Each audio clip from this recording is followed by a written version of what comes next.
యో పెన్మిటి ఎక్కడికి వెళ్ళేదే? షాపింగ్కి వెళ్ళాలా? చెప్పాను కదా 2 రోజుల నుంచి తీసుకుని వెళ్ళట్లా నువ్వు. ఆ, ఆ, సరేలే. అయ్యో వదిలేద్దాంలే, ఎప్పుడు కోపంగా ఉన్నాడు.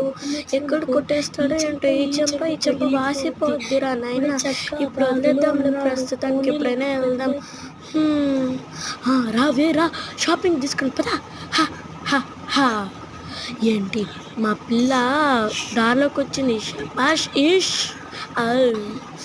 అయ్యో దొంగ సచ్చినోడు, ఎక్కడికి తీసుకుని వెళ్తాడు? 2 రోజుల నుంచి ఇంట్లోనే ఉన్నాను. ఎప్పుడు వెళ్తాడో నేను ఒక్కటే ఇంట్లో ఉండాలి. అయ్యో నా బాధ దేవుడికి కూడా రాకూడదు. నా కష్టం పగవాడికి కూడా రాకూడదు. ఏంటో ఎవరైనా సొల్యూషన్ చెప్తే బాగుండు. అమ్మగారు, అయ్యగారు, అక్కడికి వెళ్ళకూడదు.